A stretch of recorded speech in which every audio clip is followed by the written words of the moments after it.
Good morning, everyone. I'm Melissa Logan. I am Senior Vice President of the Africa Region and Economics International, and I'm also the Secretary of SID Washington. It's my pleasure to introduce all of you to our fabulous panel today and welcome you to our annual conference. I am delighted to be able to introduce our moderator and fellow board member, Emmy Simmons.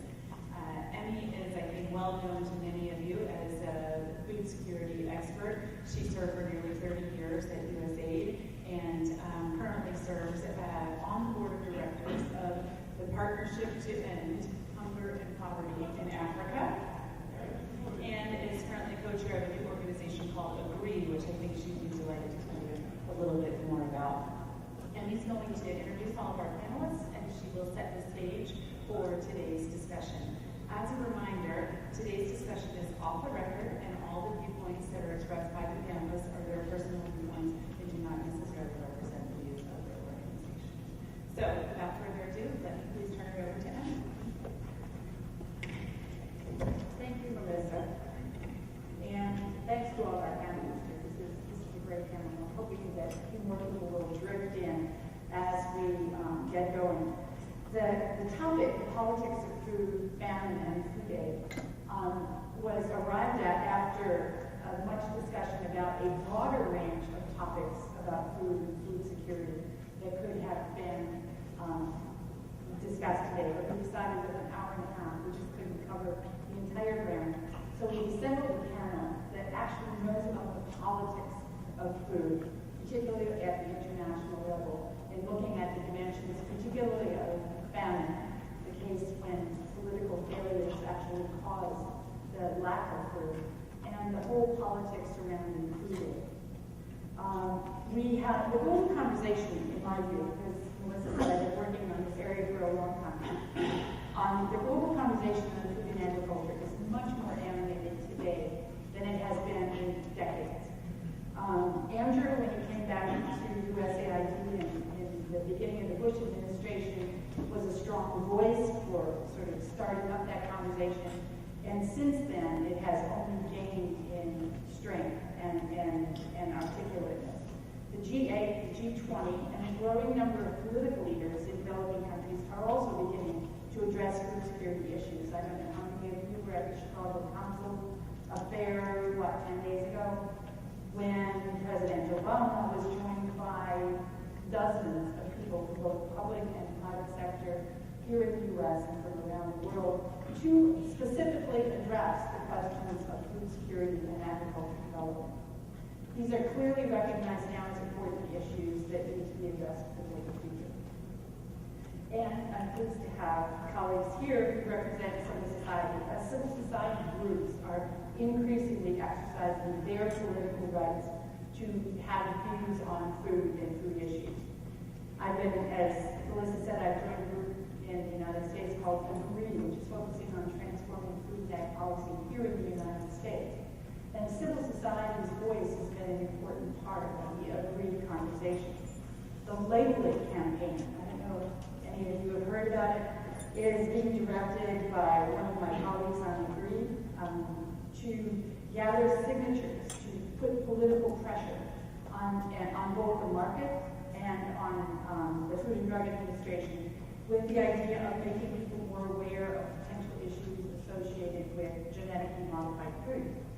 Organic foods continue to be a big issue, and food safety issues are something that I think recur repeatedly in the news, both here in the United States and around the world, and are issues that we all have to take seriously. So as I said, this food and agriculture conversation is a conversation which is getting more robust day by day, attracting more attention day by day, and, as we just heard from Senator Hagel, because of budget pressures, is likely to be more political day by day. So I think we're going to take on 4 big issues having to do with the politics of food that I think are particularly relevant for international development practitioners today.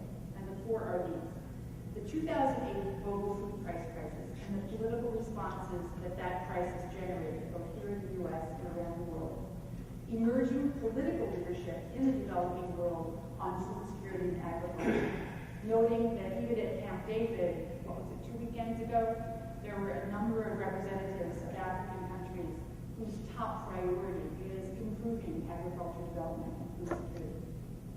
Fragile states and famine, where we have one of the world's experts sitting on the panel. And the politics associated with the idea of the U.S. feeding the world. Fundamental underlying politics that have led the United States to continue to be the only major donor, continuing to purchase food in the home country and ship it to recipients in developing countries as commodity food aid. So what I'm going to do in the talk show style is to introduce each of these topics with a few background remarks, and then throw some questions out to my panelists. So I want to touch on who these panelists are, just in case you've not met our famous folks here. Andrew Natsios at the end, the former administrator of SID, now teaching at Georgetown University, and last year's SID Washington honoree at our annual dinner last December. Diana Oldham, the senior professional staff member of the House Committee on Foreign Affairs, and the Democratic staff are handling foreign assistance issues, including that food security. And finally, on my right, Ray Oppenheiser, the president of Oxfam America, an affiliate of Oxfam International, and a longtime activist on issues of food security and agriculture. So, four areas. We're going to try to kind of frame the areas. And initially, I had thought we might kind of do questions, Q&A, and discussion after them, but I think that risks sort of getting us sort of stuck in one issue rather than covering all four. So what we're going to try to do is kind of have an initial conversation on all four issues, and then we'll try to have enough time remaining at the end so we can throw it open for a lot more audience participation in the conversation. So, 2008 food price crisis. After Senator Hagel mentioned this in his opening remarks about the importance of 2008 as kind of a game changer, a mind changer, with regard to where the world is going with regard to well-being, and particularly with regard to food security. And in 2008, there was huge shock around the world that the global food prices spiked up to levels, in some cases doubling within a matter of what appeared to be months. Riots in many cities around the world actually gave the message to political leaders that they needed to pay attention. And one head of state fell, and a lot of other heads of state scrambled, switching policies, switching programs very, very quickly to take remedial action. Many people, I suspect not the folks here on the panel, but many people that I talked to said, oh, it's just a tempest in a teapot, it's just a temporary shortage, we have short stocks in the global market. It'll go right back to normal, which was, prior to 2005, a 30-year decline in global grain prices. But in fact, that hasn't happened. As we all know, grain prices have continued to rise, grain and soy prices have continued to rise. So we are now looking at a future in which rising food prices, rather than falling food prices, might be the norm. And I think that has been a game changer, a changer of mindset. So I wanted to turn to Ray Oppenheiser to kick this off. And can you explain to us how you see this sort of change in mindset with regard to what global prices, like greater price volatility for food commodities, and the political impact that they've had on developing countries? Well, thanks, Eddie. And I think your retrospective was really important in a way of sort of setting the table for the conversation. There were food riots in 38 countries in that period. And I think it's probably fair to say nothing focuses the mind of a head of state more than food riots in the capital city. And that's what we saw all over the world at that period of time. We also saw something we hadn't seen in a long time, which was countries imposing export tariffs on food. The Philippines first, and then later Russia, which tended to create further distortion and spikes in global food prices. And as Eddie said, we saw price increases, actually in some cases went up to 300% and a bit higher in some national contexts. And Haiti, incredible as this may sound, we actually at Oxfam found people that were consuming mud pies as a way of sort of surviving in the depths of that food price crisis. Initially, I don't think the international community fully appreciated the depth and seriousness of the crisis. President Bush was out of the box pretty quickly, contributing about $225 million to delay the initial sort of shock effect. But when the international community began to wake up to the fact that global food stocks, which had been providing cheap food for literally decades, were depleted to a level that we haven't seen in quite some time, the international community began to wake up and really take action. I think the other thing that the international community woke up to was that this was a very different crisis in the sense that there were some deep structural issues that were underlying the crisis itself that we hadn't seen in quite some time. And some characterize this as sort of a perfect storm phenomenon. We saw oil prices going up simultaneously to the food price spike, which of course were driving input costs for many developing countries. So if you're a poor country and you're a food deficit country, you were importing expensive food and you were importing oil and you were importing input for your transport system and you were importing inputs whose prices were being driven by those oil prices. We saw countries with long-term droughts, Australia and Russia, where basically the collapse of the wheat crop, productivity of the wheat crop in Australia during a 7-year drought period had depleted the availability of wheat on the global market, driving the prices. Ethanol mandates, which were, here in the United States, the mandate for 10% in our gas tanks and so forth, and comparable mandates in Europe were also affecting, in some cases, displacing land that was in production or displacing corn crop that was being put in our gas tanks. So there were a whole bunch of things that were kind of coming together, not the least of which you could also sort of claim some degree the effects of climate change had a role to play here as well, which we haven't actually talked about. The situation got so bad that the World Food Program couldn't actually afford to buy the food it needed to meet its basic requirements for providing food during the peak of the crisis because the prices went so high.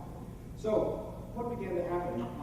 President Obama came out of the box at the G8 meeting with that Blockula initiative, basically putting $3 billion on the table, and at that meeting, $22 billion was committed. And now the further discussion of that took place at the Global Council meeting last week, and some new initiatives were announced, not the least of which was the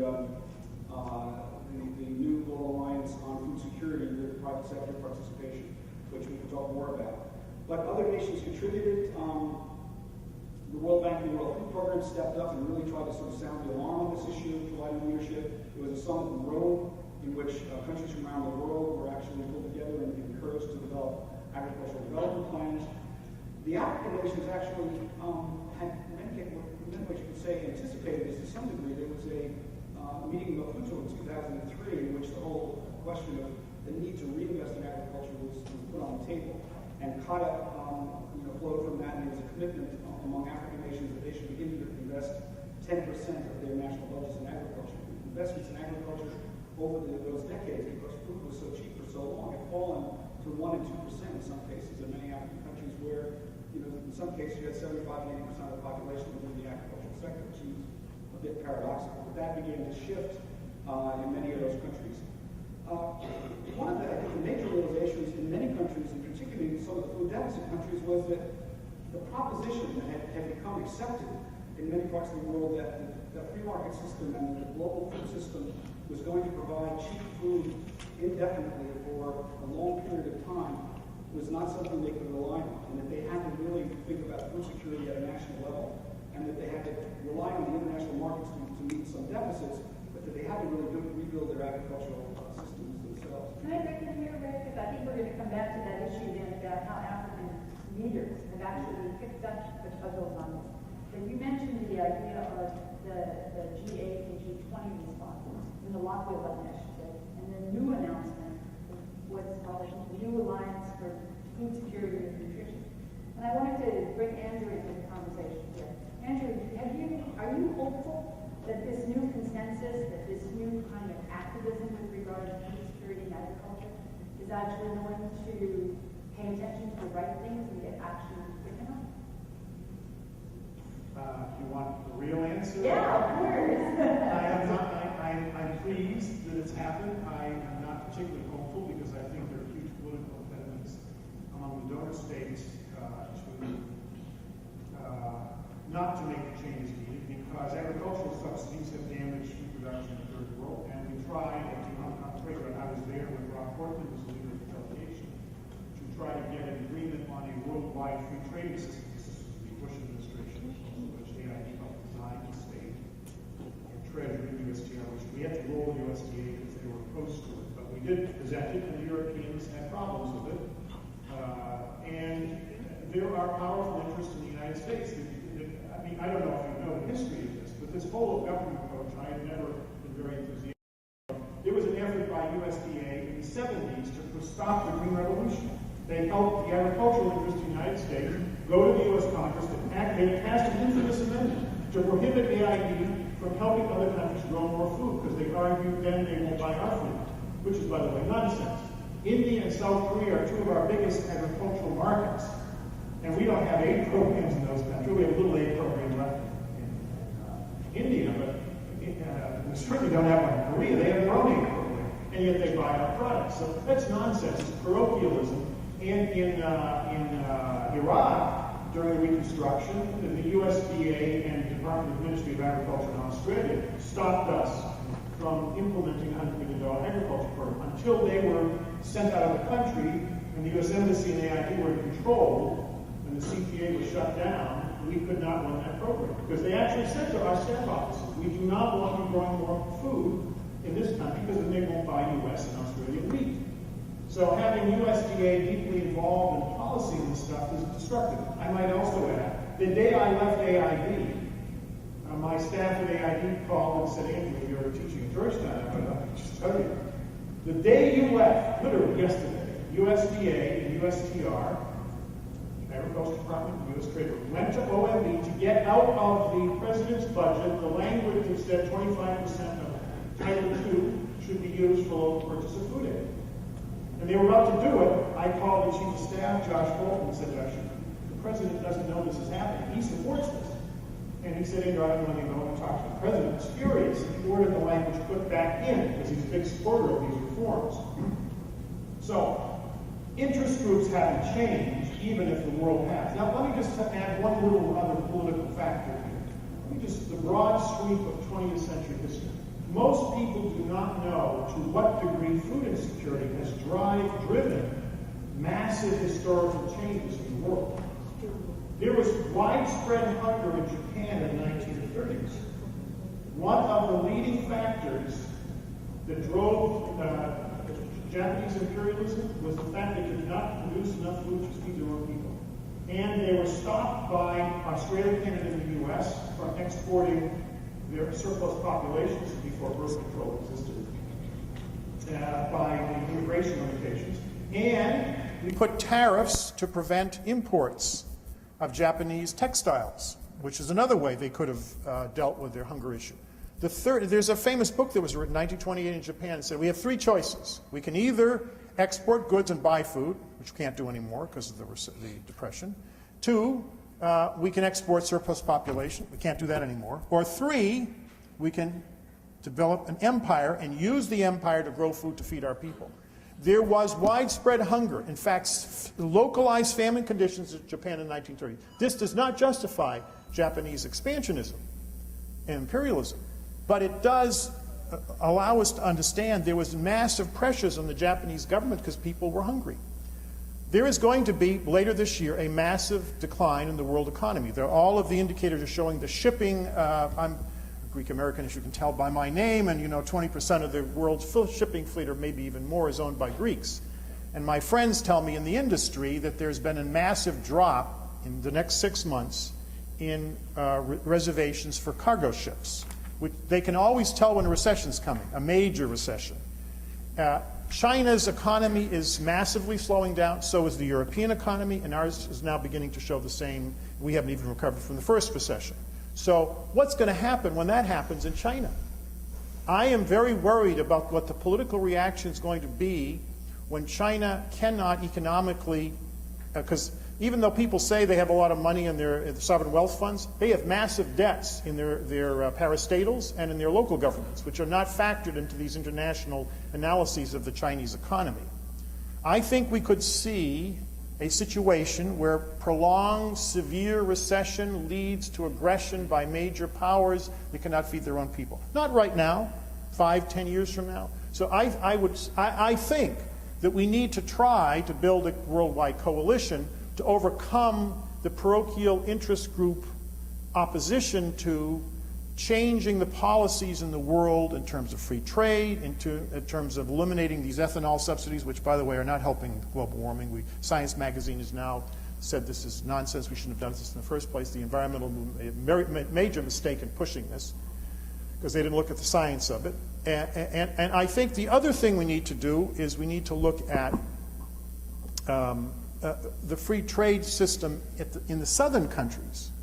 The World Bank has done some very interesting simulations on the effect of free trade on African and Latin American and Asian countries. Most people think it's because the North prohibits or limits southern trade with the North. 75% of the benefits of free trade are south-south trade, not north-south trade. Let me jump in on that, Andrew, because in fact I think that leads right straight to our next Yes. point about political leadership from the South and a recognition that intra-regional trade and regional markets might in fact be the hope for better securing of food security in the coming decades. You're pretty pessimistic, though, about sort of the politics that have emerged or are re-emerging in response to the food price crisis. And you're looking forward with considerable more pessimism, I think, than Ray indicated. But perhaps the hope of the sort of light at the end of the tunnel is folks in the South, leaders in the South, actually taking initiatives on their own, kind of recognizing that the North has gotten stuck in some of these political issues. So let's turn to this issue of political leadership in developing countries, because it too has not been without problems. That there have been issues, while there's greater recognition of the possibilities and opportunities with regional trade, some of the courses of action that many leaders in the developing world have taken in response to the food crisis have actually been highly questioned. One of them, I'm just going to give one example, is the president of Malawi, who about 7 years ago, decided that Malawi no longer wanted to be a beggar nation, that it did not want to depend upon donors to provide food for its population. And he made the decision, President Bingu wa Mutharika, that the government of Malawi would simply purchase fertilizer and provide it at a highly subsidized rate to every single Malawian farmer. And that with that help of that fertilizer, more corn would be produced, and they would have a secure food supply. That really worked for a few years, and I'm sure many of you saw Jeff Sachs and other famous development people quoted in the news saying, the president of Malawi has sort of told the donors that their approaches aren't working and that he was going to take charge of that. And in the first few years, there was great rainfall, and in fact, everybody said, see, developing countries can do it themselves. They just have to take charge, and the leaders need to provide that kind of leadership. But the critics, and I suspect some of us sitting on this panel are critics as well, said, that foreign exchange that's going to purchase all that fertilizer and to provide those subsidies to the farmers, how is that foreign exchange going to keep on flowing into Malawi as they were spending almost 80%, 90% of their public budget on agriculture simply on the subsidies? So the last couple of years, I think, have been much more touch and go for Malawi. And we are now looking at, again, a question of political leadership. Do the political leaders that we're seeing in Africa actually have the sense of history that you just talked about, Andrew, and the understanding of how this sort of global political system works to be able to craft policies and support programs that will reach food security on a sustainable basis? Are you as pessimistic about that, or do you think, in fact, that some of the leaders from Africa, from Asia, are in fact moving in that direction to sort of cope with this changing reality? All political leaders, even in dictatorships, unless they're totalitarian dictatorships, respond to political pressure. And the failure of most development programs are a function not of bad design or donors' problems and donor inefficiencies or aid agencies not knowing what they're doing, but of local politics, which we fail to understand when we design development programs. We assume the technocratic approach which is the right approach from a purely managerial standpoint and policy standpoint, is going to be adopted, and that's complete nonsense. In fragile states, most of them are patrimonial states, which is to say everything is based on personal loyalty and everything's made on a political basis, even more so than it is in a modern technological society like ours or Western Europe's. And so the presidents, what they will do is make decisions where there is the least resistance. What's the best decision to make? Take World Bank loans, and I've seen it happen. It's not just in Malawi. I mean, it's happened in a bunch of other countries. It was happening in Ethiopia a few years ago. You take the path of least resistance. The problem Malawi had, it's not the first time Malawi grew more food. They grew more food 10 years ago, and they could not export the surplus, and it rotted. Why couldn't they export the surplus? Because they don't have a port. And Mozambique said, you're not sending your maize through our country to our port. We're not going to let that happen. And so the South-South limitations for political reasons, there are powerful interest groups in all these countries that do not want a free trading system in Africa. That's why they don't have one. Why there were surpluses in Kenya in 2003 when there was a major food emergency bordering on a famine. We intervened to stop it. But I had long meetings with the Prime Minister, and I said, you have got to liberalize your economy. And in fact, you were deeply involved. You met with the Prime Minister, as I recall, after I did, or maybe it was before I did. And he resisted some of it. Some of it he adopted, and now Ethiopia is growing. But there are reforms that are painful. The most painful reforms are the ones that affect local interest groups, and they're the ones that are the most important. And they're also the ones that are least likely get approved.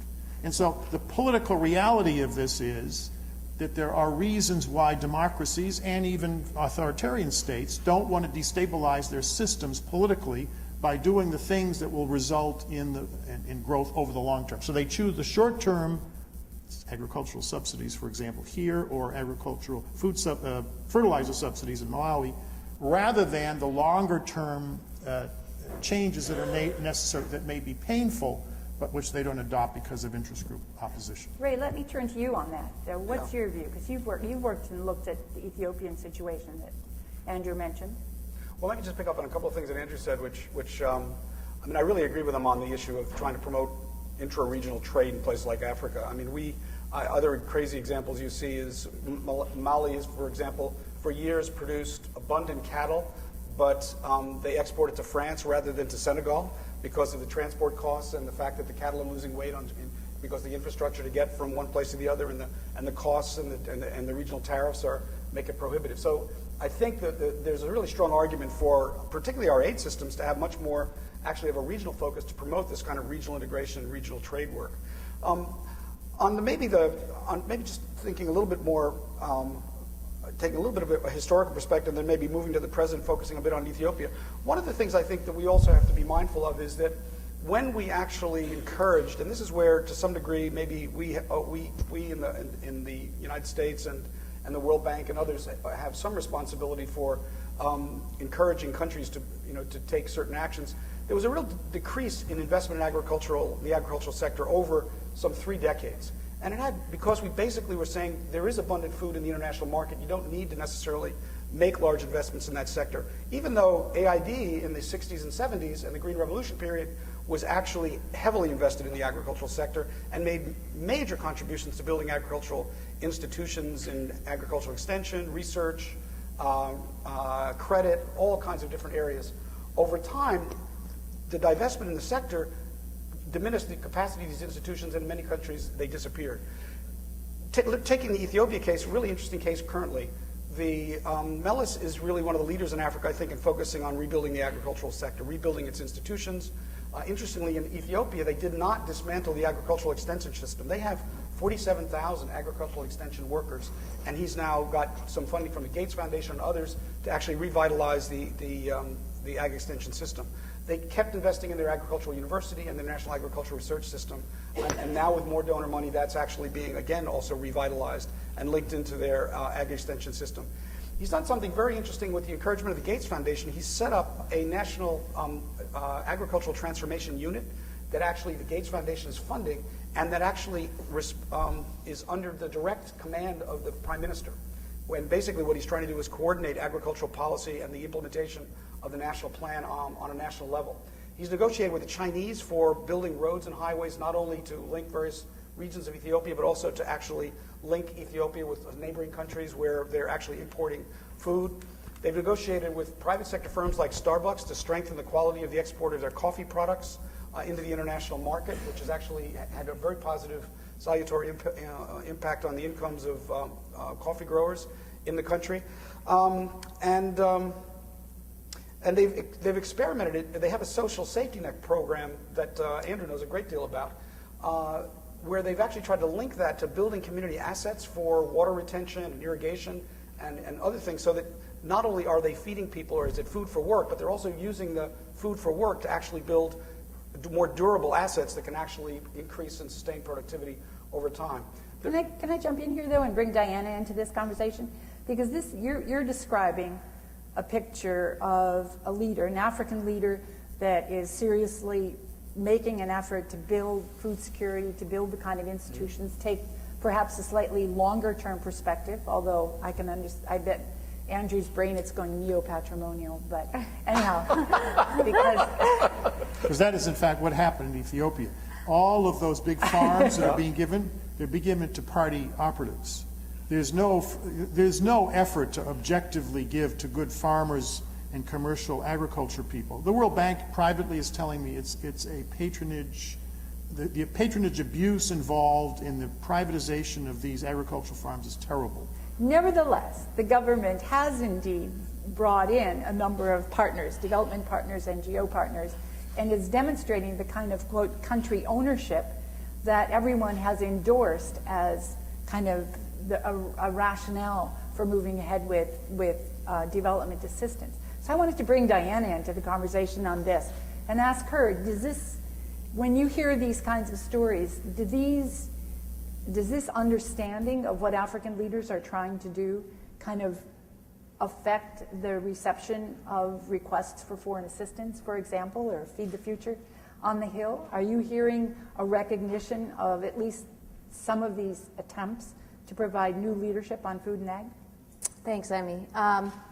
You know, the word country ownership means a lot of things to a lot of people, and we could probably spend a whole session just debating about that. I don't think there's any disagreement that Congress, anyway, and I think together with the administration, prefers to invest in countries that are doing the right thing and have the right policy environment so that our investments are going to make the biggest difference. This has been the basis of the Feed the Future initiative, of Global Health Initiative, of looking for places where our investment is going to make the biggest difference. So certainly, we are looking for leaders in countries that are having the right policies. The problem is that you can't take these agricultural policies and farm policies out of context. So you could have a place like Malawi or Ethiopia where some people could argue that they were doing the right things to improve food security, but you can't take out the larger picture of what they're doing on human rights, what they're doing on general trade and economic policy. They don't always, the entire policy environment isn't always as good as maybe one sector. So how do we make those decisions then? How does Congress decide who is doing the right thing? How does that decision get made? I'm not sure Congress ought to be so much in the business of picking which countries and how much. I mean, we certainly have a role in developing the overall framework that is going to get public support and congressional support for assistance. But getting too much into the weeds of deciding which policy of which country should get them how much aid, I think is part of what has gotten us into the problem we're in now, which is that there's very little relationship between how much money we give to a country and how much anyone would rationally allocate to that country based on their performance or based on their need. Our foreign assistance program, and this is part of the reason that we are talking about doing a wholesale reform of the Foreign Assistance Act and the foreign assistance system, is there really is no relationship between performance, need, and the allocation of funds. Great. Great, thanks. That was the good articulation of that. Let me turn to Andrew with regard to the issue of fragile states, though, which I know is an area that you've spent a great deal of time on. Because as Diana has just said, the emphasis recently has been on providing foreign assistance to countries that are doing well, can use that assistance effectively. At the same time, fragile states, by their very nature, are relatively incapable of using money well for development purposes, but they desperately need money, or the people in those countries desperately need support in order to be able to eat. How do we ride both horses at the same time here? How do we respond to the humanitarian need of fragile states, which are at high risk of famine due to poor management, due to low investment in agriculture and food security, and at the same time try to respond to congressional interests and sort of an intuitive kind of understanding that investing foreign assistance money in capable states makes a whole lot more sense in terms of taxpayer use of money. How do you ride both of those horses? Let me just add one little thing to something Ray said in terms of why AID's budget went down. When Peter McPherson left office as aid administrator, celebrated administrator, I might add, the aid budget for agriculture was $1.2 billion. That's in 1985, $86. When I arrived, it was $250 million. Why did it decline? The principal reason is pressure from the farm lobby that did not like us growing more food. They did. So on the right, we had the business community in a very, very parochial way intervening to stop this. And on the left, we had the environmental lobby saying AID is buying chemical fertilizers, they're doing irrigation, they're buying pesticides, they're using, we didn't have biotech seeds then, but they lobbied actively against AID, and they did it when I was administrator. Our legislative liaison would say we can't give aid more money because the environmental NGOs said, and lobby groups would, because they'll buy chemical fertilizer with it. You can't. Norman Borlaug actually publicly attacked, in a famous speech in Louisiana, the environmental lobby in the United States for cutting aid's budget in agriculture in the 1980s. He publicly criticized them. He, of course, created the Green Revolution and won the Nobel Peace Prize in 1970 for what he did. He's one of my great heroes and AID's great heroes. He said it publicly, not privately. So there are interest groups on the left and the right in the United States that led to a decline in this appropriation.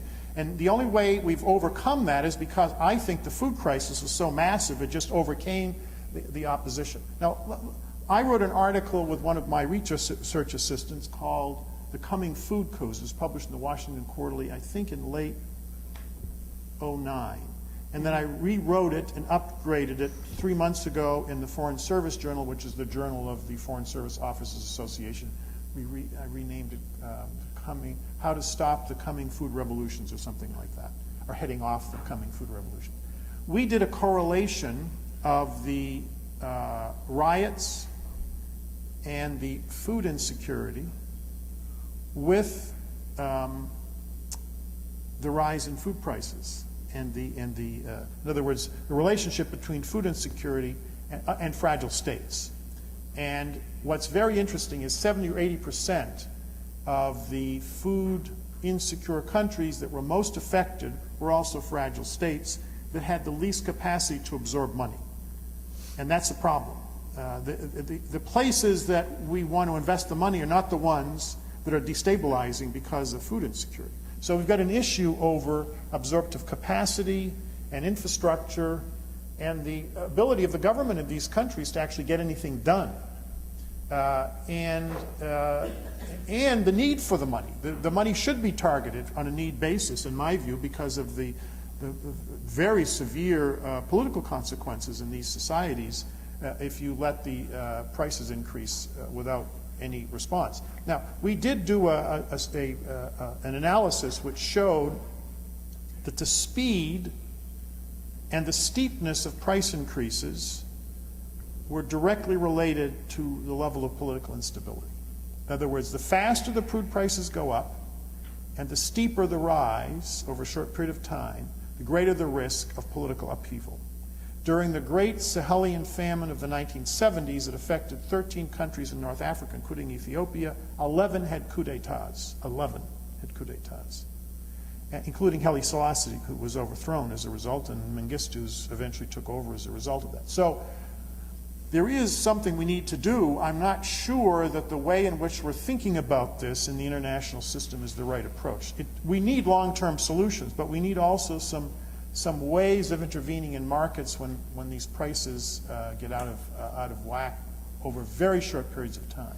But if I could just jump in here, you know, there's a difference between the long-term developmental food security programs that you want to do, what they're calling Feed the Future now, that you do in the countries that are poor, but are trying to set the right stage for success, and the humanitarian aid type food aid, which is what you provide in crises, which at the current time is mostly in the form of commodities and monetization, and we can have our discussion of that. But what we seem to be missing really is this middle. In the countries that are fragile, they're not really candidates for doing good long-term sustainable agricultural development. We do have some of this, what we call now non-emergency food aid, but it's not transformational in the sense that it brings countries out of this very fragile state and into an environment where developmental programs would work. But the Congress did something as a result of the pressure of President Bush to allow 25% local purchase. They couldn't get around the interests of the Agriculture Committee, which I know you don't probably want to get into that, but I like bashing the committee because they stonewall this. But the fact is, your committees, the House and Senate International Relations Committee, said, look, agriculture, if you have a problem doing it yourself, do you mind if we do it? So you created a $300 million account, which I want to compliment both parties for doing in both branches, that allows market interventions, monetization, not for the purpose of getting money for NGO projects, but to moderate steep price increases over short periods of time. Also to do voucher systems. There are very creative ways, actually, of stimulating production. Those interventions that allow vouchers for people who are very poor to buy food in the local markets, that stimulates production.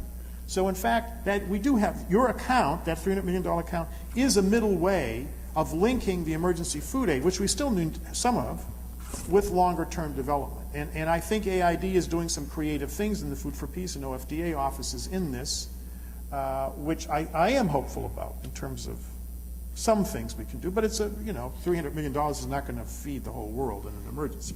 Go ahead. Maybe just to kind of add another kind of wrinkle to this. I mean, one of the things I think, if there's a lesson from the food price crisis that we should be really focusing on, is it may not be that just investment in productivity and production is the sole answer for dealing with the critical issues that we're facing in the food price crisis.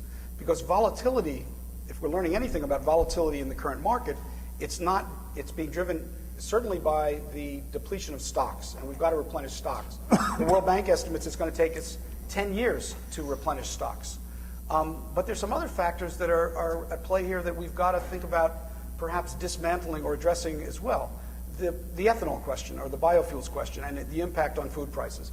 IFPRI, the think tank in town here, estimated during the food crisis that it contributed 33% to the spike in prices. The likelihood that oil prices are going to continue to go up. There's very few commentators on the energy industry that are predicting it's going to go down.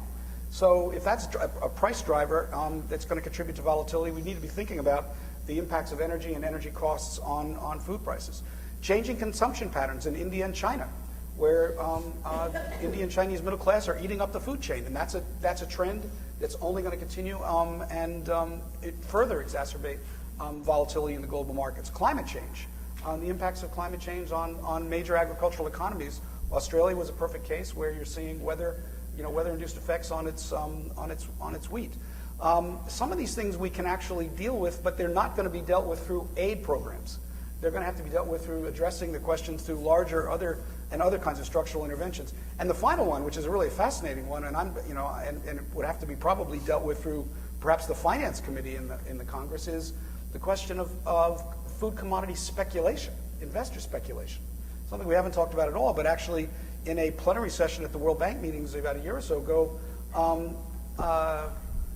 President Zellick basically was commenting that when queried on this, was that because so much of this trading that's now going on on food commodities is off the books trading, it's hard for them to kind of calculate direct effects.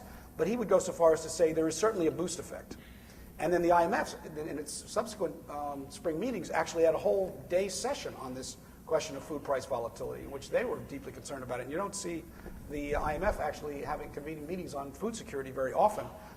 But the real issue that they're concerned about is sustained volatility. It is volatility the new normal. And aid funding and food aid programs are not going to deal with food price volatility. We've got to be a little bit more, I think, focused on root causes and look at some of these other questions and whether we can actually attack them. On the commodity speculation question, one of the issues that we might be thinking about, which is way out of the zone of agriculture, is should we be trying to get food commodity speculation on the books, visible, transparent, so that you can actually see what kind of money is going in, where in fact it is going, and what impact it's having on price stability in the markets. That's not something they talk about in the Ag Committee, actually. They talk about it perhaps in the Finance Committee. It might have been something that would have been part of the Wall Street Reform Act. But anyway, it takes us way off the traditional discussion about agriculture, but I think it merits some consideration. So what you're saying, though, Ray, is that there are a number of sort of forces at work which actually increase food insecurity, increase the potential for fragility that Andrew was talking about, and in poorly governed countries could actually lead to the kind of exacerbation of famine conditions. I like the idea that the $300 million is at least one tool in a development assistance toolkit to address that, but surely that can't be enough. When you're looking at how much resources were spent just for emergency feeding for the Somali refugees in Kenya and Ethiopia, the $300 million would seem to be a drop in the bucket in terms of addressing what you've talked about, Diana, as that kind of missing, or that middle between well-functioning countries and fragile countries. Any last comments on that issue about how we handle the politics of this? It's very complicated because it ranges right across from commodity speculation to poor local governance to a limited number of assistance tools to be able to deal or address these kinds of issues in a proactive way. Well, I don't disagree with anything that Ray has said. We have to be careful about the speculation, because the word speculation is sometimes used in a demagogic way to criticize legitimate market forces. When the stock market's going up and people are pouring money into it, it's because the prices are going up of stocks. And that's why people go into food as well. If the price is going up, they're going to buy it. The way to deal with that is not through thousands of pages of market regulation. That would be a disaster. I think the Dodd-Frank bill is a disaster. It is caused, I think it is one of the reasons we haven't come out of the recession, because the business community does not know what the federal government's going to do with these regulations. What we have done successfully in a number of these food emergencies is simply to announce we're going to start putting food in the market and selling it to get the price stabilized. We did this in Somalia 20 years ago, and prices would massively decline literally over a few days. The speculators, because they were afraid that they're investing all their money in food, and all of a sudden they hear the United States is going to start putting food and on the markets for auction. All of a sudden the prices start massively declining. Why? Because they're all dumping their stocks thinking the price is going to go down. So there are ways of intervening without spending a huge amount of money. I'm not saying you just make these announcements and not doing anything. You can do things. It should be the World Food Program that does it, and they are capable of doing it because we've done it before. But some amount of rationalization of the food markets through the kinds of markets we have in Chicago. Why don't we have 100% food pricing? Do you remember bread going up 100% in 2008? Anybody know why that didn't happen? We didn't have a 100% increase in our food costs in the United States. Why? Because the big companies buy futures. Why do they buy futures? To stabilize the price over a longer period of time. Now that does require a more sophisticated set of market tools in the private sector to do that, but that is something we could consider working on in Africa and other areas of the world that would stabilize these shocks to the system the same way they've worked in our country. over a very long. Now it's taken a long time to develop those markets, but they do work. They do work. Yeah, and the issue that you talked about, Ray, is that there has been some agreement on replenishing stocks, Right. but the mechanisms for kind of doing that and making sure that they operate honestly and that they kind of support this futures market is there. Let's turn to the last topic, which is kind of, again, you've raised it just now, Andrew, the politics of the U.S. feeding the world. Back in the 1950s, after World War II, the United States had huge surpluses of agriculture products and basically looked at providing food aid as a terrific way to do good for the world as a whole and also do well for American farmers by keeping the prices a bit higher. But that era of having big surpluses and surpluses that couldn't be marketed has long gone. And the food aid program now is strictly done on a cash and carry basis by USDA operating a procurement system here in the United States. But yet many people in the United States seem very persuaded that this is the moral responsibility, the moral obligation of the U.S., while still being proud that the U.S. this last year actually topped all records for commercial exports of agriculture products as well. And you all have heard, I'm sure, the ADM commercial, U.S. feeding the world. This belief, though, seems to be increasingly undermined by reality that Brazil, Argentina, Australia, Russia, Ukraine, even Paraguay are getting into global grain markets, global soybean markets, even global animal markets. The Brazilians are, the third largest exporter of pigs in the world. Who knew? But is this kind of, this mindset or this mental image of the United States as capable of feeding the world, the kind of image that we should have going forward? Should the U.S. continue to sort of adopt this role as its political commitment to the rest of the world? Diana, you want to take it on? Thanks, Emmy. I think there's a difference between viewing ourselves as having a moral responsibility to see that people around the world don't starve, and seeing a responsibility to grow it all here and either sell it or give it to everybody else in the world. And I think, so we have to make clear that I think our responsibility is more on the moral level of seeing that people don't starve. But you're right that the way that we've been carrying this out for the second half of the 20th century and up until now is to see this as a farm subsidy program, as something that helps U.S. farmers, as opposed to a global a foreign assistance type responsibility. And what's happened is that food aid is part of our farm bill. The farm bill is designed to help U.S. farmers. It's not designed to help, feed. I mean, they see it as an ultimate result of feeding people around the world, but that's not the immediate purpose. And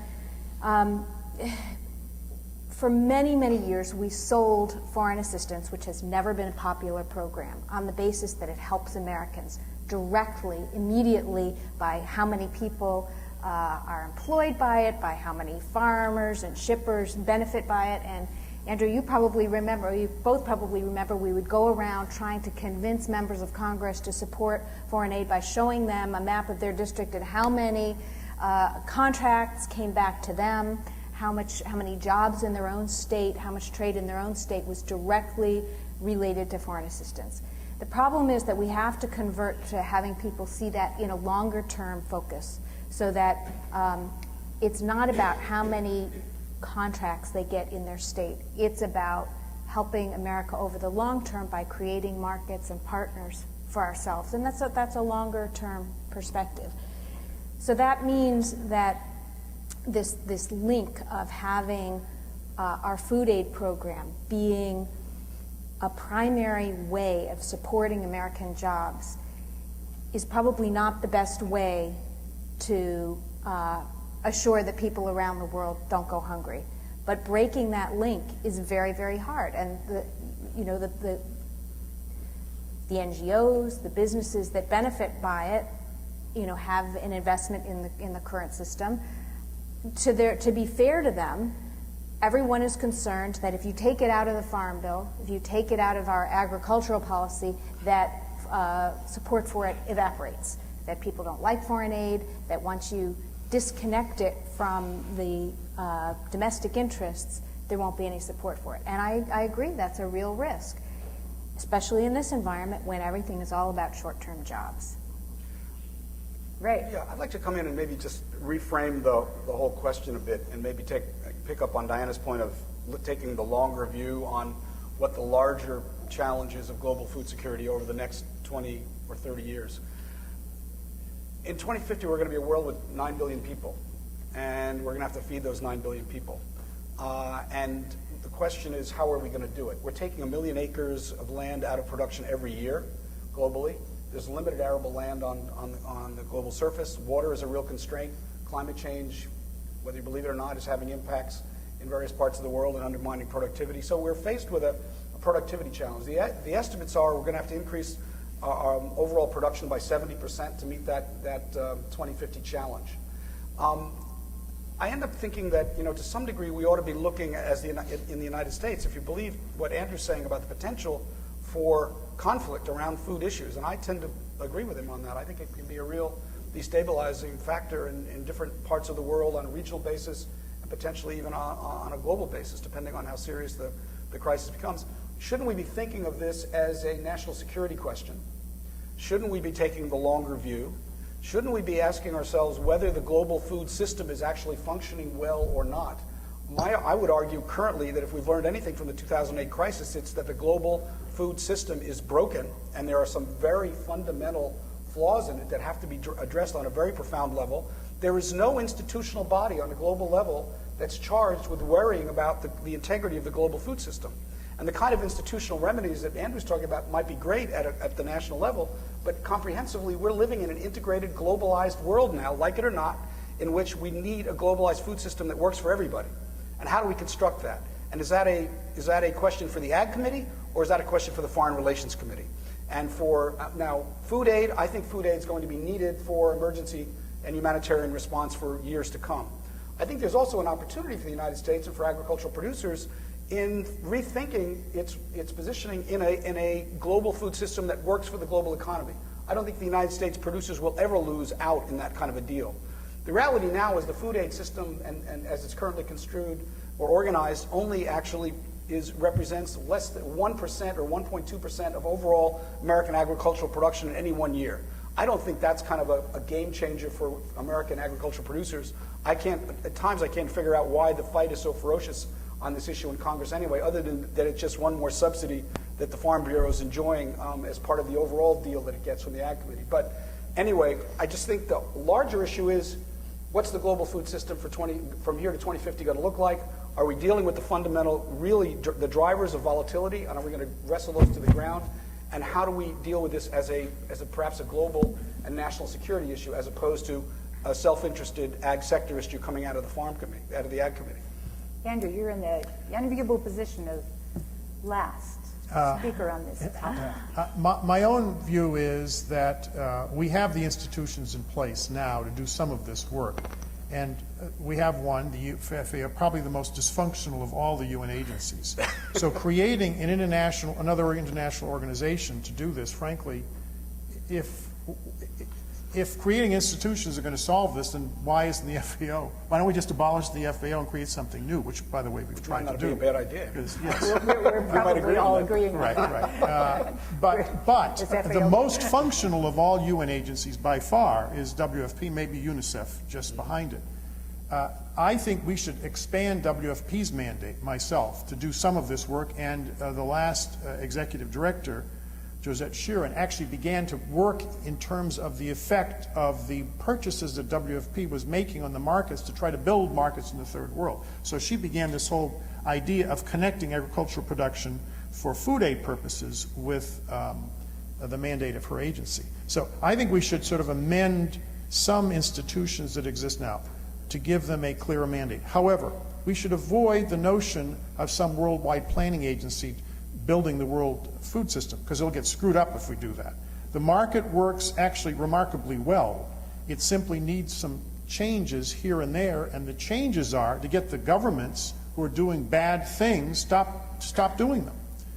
It is not the market that created the ethanol distortion. It's the European Union and the U.S. government did it. Who put the agricultural subsidies in place? The United States government, and the European Union, and the Japanese government. That's the government doing it. The government has damaged the food system of the world. It's not the private sector that did that. It's the governments that did it because of interest groups' pressures that then get captured by interest groups, the government does, and they do destructive things. Okay? I think we should invest more through AID, through the World Bank, through the European Union aid agencies in increasing agricultural production.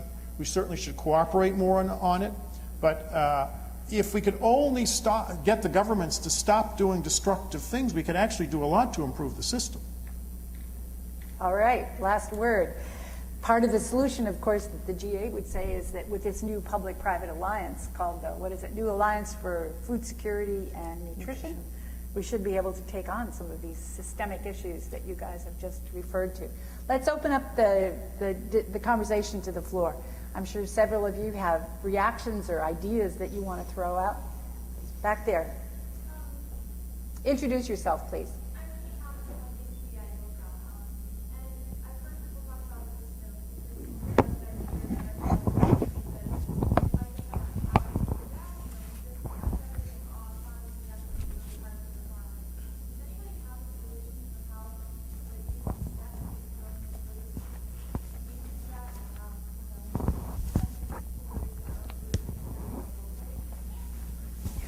Decrease subsidies for American production or decrease?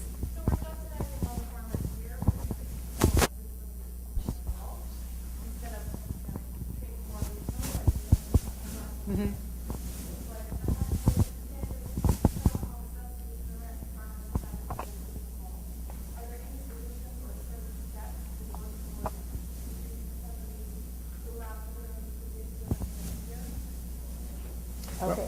Let me just, there was a critical moment in which this issue was brought up in the Truman administration in the late 40s.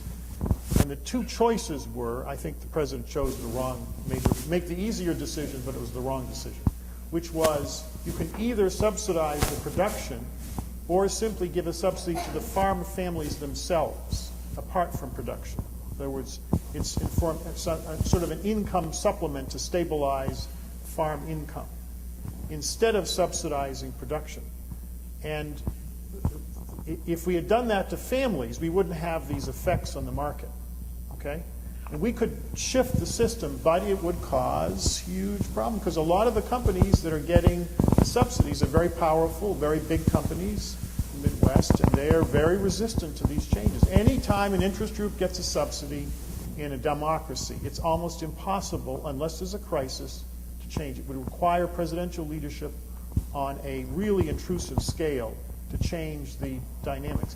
And if we move to the system I just described, which many economists have talked about, policy people, it would work. It would just shift who gets what money from the federal government, and so that's why no one wants to adopt it. So we could do it here. I think what we should do in the next trade round, if there is another trade round, is to stop this pandering to the South. That the whole problem, see, we have this thing where we blame ourselves for everything that's gone wrong in the world, and everything that's gone wrong is the fault of the rich North. Well, that's just not factually accurate. The fact is that the lack of free trade between southern countries is the principal reason a lot of these agricultural reforms are not working. And the African leaders know that. They say publicly they want to, and we have, AID spent a lot of money actually sitting down, working through the regulatory changes in each country to do it, but the political leadership will not adopt them because there are powerful monopolistic interests in those countries that do not want liberalization of trade. I mean, what was the when we got NAFTA through for North America? There was a war over it, if you remember. Bill Clinton had to go to the Republicans to get enough vote to get the thing through the Congress. Okay, so even here there's debate. I mean, there's a lot of opposition. I think what we should do in the next trade round is say to the South, look, we are going to try to deal with our problems, but you cannot sit here and say, this is just your problem, you fix this, everything will be fine, because 75% of the benefit of free trade in agriculture in the third world is South-to-South trade. We need to keep repeating that. And we could press the southern countries to with ourselves, make it a grand deal. We'll reduce our subsidies, but you have to open up your markets to each other. And that would work, I think. Ray? Yeah, maybe just on the subsidy question, a couple of things. I mean, in terms of the impression that I think many of us as Americans have about sort of the role subsidies play. Historically, they were put in place to sort of help the family farm, and I think Andrew's point about, support directly to the family farm under the Truman administration, had we made that decision, would have continued that as the family farm was kind of the emblematic centerpiece of the subsidies regimes. The reality now is that the subsidies are driving a whole set of distortions in the rural areas of the United States that most Americans don't understand. Basically, the subsidies are driving the family farm out of business.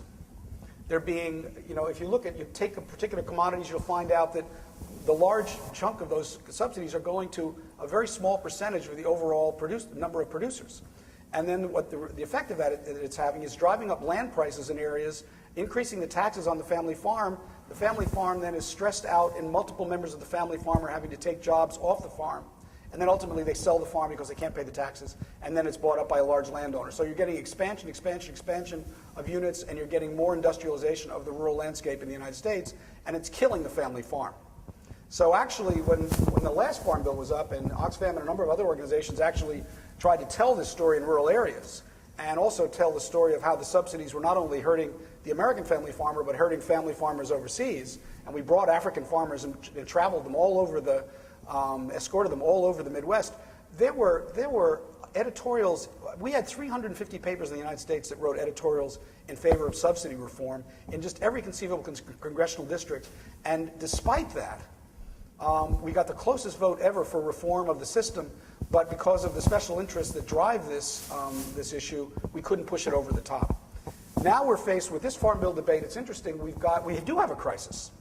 And we do have an opportunity to reform the subsidies regimes. And there is some serious effort on the part of both Republicans and Democrats to actually revisit the issue. But again, there's ferocious resistance to this from the usual traditional interests. But the benefit, if anybody here believes this is benefiting the family farm, I want to disabuse you of that idea. That is the biggest fallacy, and it's become a total disgrace in terms of the national narrative in this country. It's an enemy of the family farm. So if you are a family farm supporter, you should be dead set against subsidies. Nor is it helping Americans' health in terms of the products that we're subsidizing and what that turns into in terms of high fructose corn syrup and so forth. So, I mean, it's kind of a lose-lose-lose proposition. Stop drinking Coke and Pepsi. I'm sorry I said that. I should be very careful. Right over here, right over here first, regulation and in New then York you next. City? Thank you. No, that goes to Hi, my name is Amy Coconut. I'm with NCBA FLUSA, and I just wanted to bring up a real-world situation happening right now and get your thoughts on it. We're implementing a Feed the Future program in Senegal right now, and one of the Where? In Senegal, one of the elements of that program has to do with supporting what we call community-based service providers. These service providers are selected from the communities that they serve, and they're providing services like training, agricultural inputs, they're selling nutritional products and equipment and that kind of thing. So they're private sector at the local level. And fertilizers, all the inputs and equipment, things like that. And they're paid both by the local producers as well as the suppliers, and it's a system that we're building right now, a whole network of these what we call community-based service providers. The problem is right now with the subsidy, with the crisis and the drought in the region is this the subsidies, the food that's going to be coming in, the fertilizers, and also the government of Senegal, the new president has announced these fertilizer subsidies and sort of made it a political issue. And so the challenge is how do we sort of protect that Feed the Future investment of building that private sector network that's so important to linking smallholder farmers to the local markets and economies, but still address the broader food crisis without undermining the local markets and these people who are trying to make a living in a market-driven kind of environment. So that's a real-world situation, and I'll just say that USAID has been incredibly supportive in terms of trying to help coordinate that at the national level. But with it being a political issue of the government, it makes it very tricky. So I'm just curious about your thoughts and other kinds of models that have worked. You mentioned vouchers and things like that. How has that coordination happened to kind of continue to support that private sector without just, ignoring the fact that some people aren't getting access to food? The way we did it with Ethiopia, when I say we, the donors, is in 2003, after the scare, there was a massive food production decline that no one had predicted, and there was famine conditions developing. We released a huge amount of food, and we stopped it. But I said, we can't, every 2 years we were having to intervene. So we had I had 7 hours of meetings with the Prime Minister. I asked Hernando de Soto to go in and talk to them about private ownership of land, because there's no private land at the time in Ethiopia. They have approved some reforms. Mellis said at the time, Otto Mellis, no reforms in this area. He's had agreed to some reforms, okay? What we did was, we got all the Europeans, the Canadians, the Japanese, and the World Bank all together telling Mellis what our collective position was in terms of what we thought he should do. Because what happens typically now, when we don't do that, is we confuse them with completely opposite advice. And so the heads of state, some of whom are not economists, saying, I'm trying to do the right thing here. I got opposition, but the World Bank tells me to do this, you tell me to do that, and then the Europeans tell me to do the opposite thing. They're right. How can we debate with them? It is the case where the donors aren't together, not at the international level, at the national level, with a common agenda. Now, did Mellis adopt all of the agenda? No, he adopted maybe 50, 60% of it. I would argue that the 7 or 8% growth rates we're seeing in Ethiopia now are a function of the reforms that we negotiated with him, some of which he resisted initially, then he adopted some of them later on. He's very reluctant. He's essentially a Marxist, a socialist. But he understood that there had been a 50% drop in the per capita GNP while he had been in office. I said, that's politically untenable for you. That's why he almost lost the elections. I think the elections are what shocked him into some reforms. So I think the local political context is important, but I think the donors have got to get their act together, and we can't simply run programs. We used to do in AID a lot more policy reform. Now, I just want to add this in. We're at the end of this, okay? AID was much more powerful when it was completely independent from the State Department, okay? Why is that? What's the job of the State Department? It is to manage the relationship between the United States and another country. That's what they do. And they do it well. I was a diplomat for a while, okay? We used our effort on diplomatic issues and all that. The more AID is drawn into state, the more that relationship between the countries will be, that our aid program will be subordinated to it. In the old days, the aid mission directors sometimes, often, even now, are more powerful than the ambassador, and they resent it, okay? And so what happens then is the aid position on policy reform gets subordinated to the foreign policy of the United States. People say we should integrate the 3 Ds. Is this being recorded? Yes. You don't use that word. It'll be web streamed. Baloney, okay? I was going to use another word. I'll just use the word baloney. The more integration we have of a long-term policy reform agenda, the more there will be no agenda, which is what's happening in too many countries now. Now, I'm not blaming state as being malicious on this. That's the natural institutional pressures that exist. I think we need to have AID as a cabinet-level position.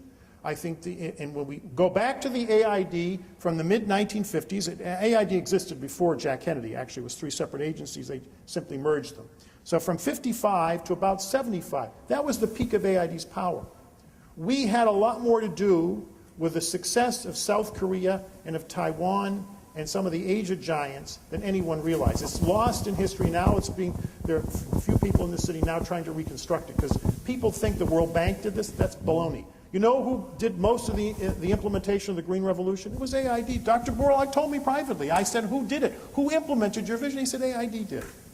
And we've lost that memory. We need to rebuild this agency because it can have a powerful force. Why? Because when an AID mission director tells the head of state, working with the World Bank and the other donors, you got to do this for your own country over the next 20 years, and the head of state believes it's AID speaking, not American foreign policy speaking, that's more parochial and more self-interested, which it should be. I mean, the State Department is supposed to defend our vital national interests. But there's another vital national interest. The longer-term peace and stability of the world will be determined by economic growth, by agricultural production, by food security, and how do we guarantee that, not guarantee, how do we increase the likelihood this is going to succeed with an AID that's independent of our foreign policy? I don't think the Green Revolution would ever have taken place if AID was in the position then that it is now. I might add, a lot of things happen in India. These ITT institutes, all these agricultural schools we built, I think there are 20 of them. Yep. Those were all built between 1951 and 1971. They were linked with agricultural schools in the US. The ITT Institute, the greatest engineering school in India, was linked with MIT. Guess who paid for it? AID did. That was over 20 years. We don't do 20-year programs anymore. You know why? The officers tell me all the programs are reviewed every year by these people in OMB and the IG and the GAO, and no offense, but the oversight committees. They want quarterly measurements of progress. Baloney. You can't produce quarterly measurements of this stuff. A 20-year program can't produce results every quarter of every year. That's not the way it works. Anyway, that's my last impression. Great rant.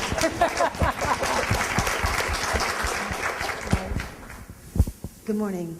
My name is Angela Rayburn, and I'm from Oxfam, America. I want to challenge something you said about the North not being, you said the North always blamed themselves. We're not blame-free either, right? You're not saying that we're not partly responsible for some of the underdevelopment of certain parts of the world. Yeah, partially. Okay, so to question that, I want to understand about Haiti, which is my area. You said that in terms of regional trade, how would Haiti do this type of regional trade as a nation in the CARICOM, especially on their rice issue, given the fact that they import, they're the second largest importer of rice from us, a country that produced rice in up to 1986 for themselves. How would a regional free trade agreement in the CARICOM or some regional organization help Haiti to produce more rice and to buy less rice from us? How would that help them? Is that possible? Of course it is, but you have to have an agricultural program that helps them produce more rice. Just having I'm a free market advocate. However, just having free markets are not sufficient when there are no roads. Look, you know, the interesting thing is, look at Dominican Republic agricultural system and the same island, and then look at Haiti's. Haiti's is a wreck. DR has one of the most advanced agricultural systems in the Caribbean. You know why? For over 10 years, in fact 15 years, we linked Texas A&M, one of our finest agricultural schools, with the agriculture ministry. Everybody in that ministry in DR got master's degrees from Texas A&M. All the professors went in the summertime to Haiti to work. Over 10 years, it transformed the agricultural system in the country, and the private markets as well. How is that done? A linkage between our best agricultural school and the Ministry of Agriculture. We don't do that anymore. Why? 10, 15 years. People want results immediately. Let me also add something else we did to Haiti. No one talks about this, and this is a historical fact. You can just go back to the date and look at it. In 1998, before, I don't know if it was 98 or 90, whenever the crisis, the political crisis was, and we put all that pressure, we put those sanctions on. The effect of the sanctions, which were because of a military dictatorship — I don't like military dictatorships, I like democracy, okay? You know how many manufacturing jobs there were in Haiti? 400,000 that were developed in the late 1980s and the 1990s over a 10-year period. Guess what happened when we put the sanctions on to all? They made soccer balls, they made shoes, they made clothing. All those jobs shut down, and they all went to Central America. They haven't gone back. Do you know what would have transformed the Haitian political system? It's a very dysfunctional system, extremely dysfunctional. It's a patrimonial system of the worst kind. It's one of the most dysfunctional states. If people had a regular salary, people said, oh, it wasn't enough money. It was a lot more money than they were making after the whole economy collapsed. They were making, $100, $150 a month. That's a lot more money than the average Haitian makes now, okay? All those jobs left. Why? Because of our sanctions. Now, I know why they put the sanctions on. I'm not being, making judgment call on our motives. But we did intervene in a very destructive way. I'm not a big advocate of sanctions generally worldwide because we don't look at the consequence enough, particularly in a place like Haiti. If we had left that system in place and a middle class working people who were able to save money, they would begin to pressure the government to fix things internally. 400,000 people is an awful lot of people in a country. I don't know how many people it had then, but it wasn't a huge number. It was a large percentage of the population. And more factories were moving to Haiti. They all left. Okay, thank you. You put the challenge, and he answered. Make sure. He answered the challenge. I think also it's important, though, to underscore the issue of how political moves made for political reasons that seem to have nothing to do with food security, in virtually all cases, They do. end up having, especially in low-income countries, having a pretty quick impact on food security. Question here. Yeah, it's useful so the people in the back can hear. Hi, my name is Jennifer Cisse. I work for Catholic Relief Services. CRS has been working with several other PBOs, which we call the Local and Regional Procurement Learning Alliance. Say it again. The Local and Regional Procurement Learning yeah. Alliance. Yep. And many of us have gotten some of that $300 million of EFSP programming that you've been talking about. One of the constraints that we've all faced, I think, PBOs and international organizations, is data. And you were just referring to how markets work, but as we know, markets don't work if people don't have information. So I was wondering what role you think the U.S. government and international organizations like the FAO have to provide access to market information. Prices, mainly. What happened in Mozambique 23 years ago, I'm sorry, it was when I was at World Vision, it was 1995. I visited, Dr. McCombie was the prime minister, a friend of mine, and World Vision had a huge $100 million program in Mozambique, massive program. It was a third the size of the national economy, believe it or not. No, of the national budget, not the national economy. And the AID agricultural economists said, we want you to start doing something about market information because the prices in Maputo are a third to 50% higher than they are in the north and central part of the country. So all we did at AID's insistence is put blackboards up in all the villages where the food was being produced in the north with the prices in Maputo. Now, the first day we did it, there were riots in the villages because they thought we were fixing prices. And people got very, very upset. They thought they're going to have to pay these higher prices. He said, no, this is what the price is in Maputo. And the farmer said, wait a second. We can make money by shipping all our food to Maputo. But that, of course, required improving the roads. So we had a project to do that. We also, AID, used a network of rural radio stations we built in Malawi. And one of the reasons for the rural radio stations was to publish market information on food prices.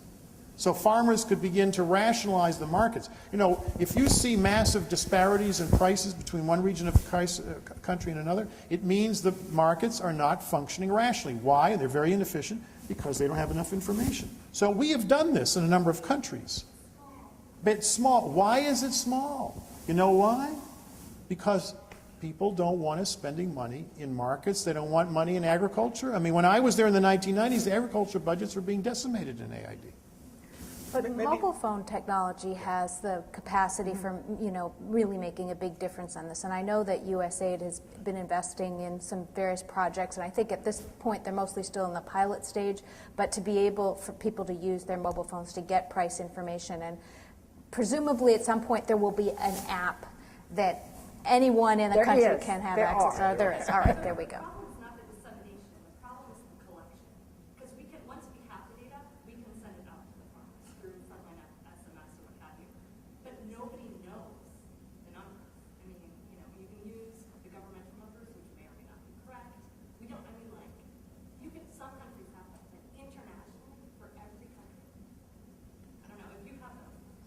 But I think one of the questions I think maybe to you is what level are you talking about? In other words, at the level of individual purchasing, for example, on the cell phone technology issue, in Bangladesh, for example, there's such ubiquitous cell phone availability that there are there are fish markets on the rivers up and all over the country.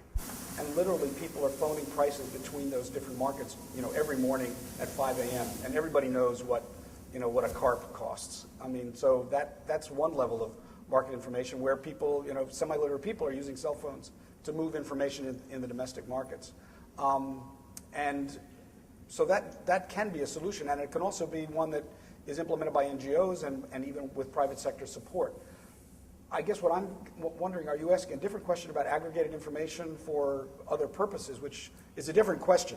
Well, I think that we would love to have data on everything, but I think that for our purposes, for EFSP programs, you're talking about the WFP expanding into doing, I think they're trying Purchase. to 75% voucher programming or something, some massive amount. But their voucher programs, they don't really look at market impacts as substantially as they do when they're doing actual procurement.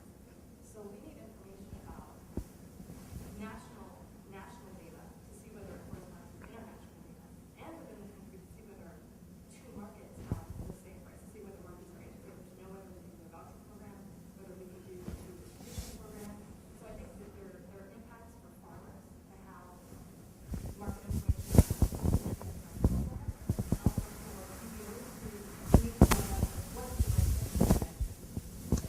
That's a very, very detailed question, and I'm going to take the privilege of the chair to say that I would invite folks to crowdsource.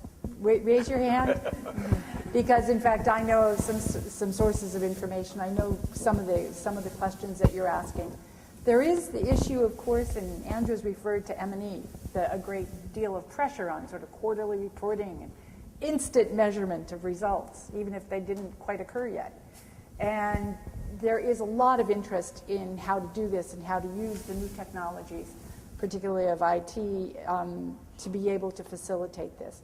But there is a question of the cost of all this analysis and how much it really takes to, for example, enable FAO to play its role as an information broker and an information provider more effectively. I don't know how many of you have read the new State of Food Insecurity report for 2011, which actually says that for the first time, the FAO is recalculating its method, or reframing its methodology for calculating food balance sheets at the national level. And that is data that I would bet everyone in this room has used at one point or another.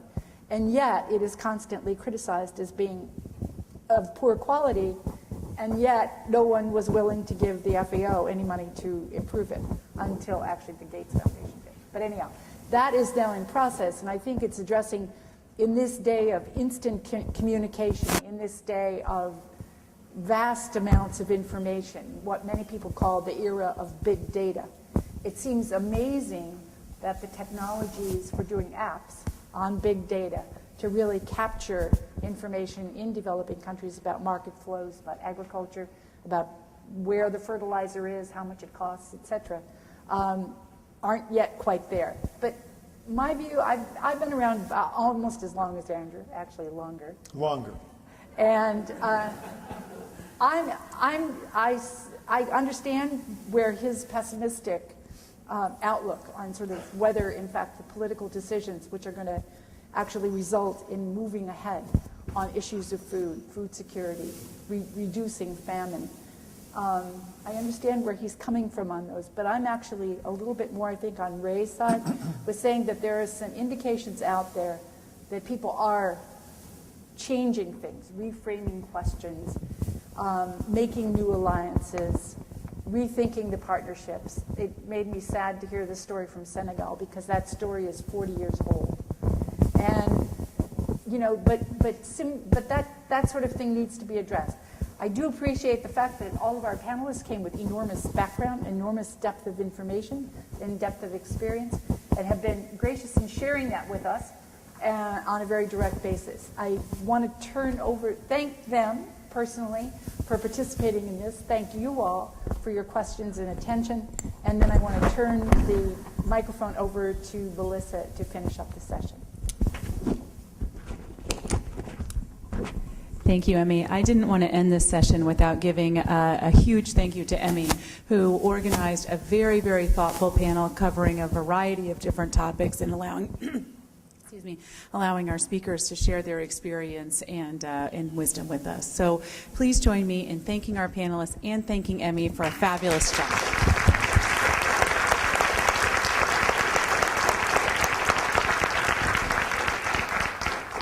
I now would invite everyone to go to the auditorium where we started the day for lunch and a very exciting afternoon presentation. Thank you.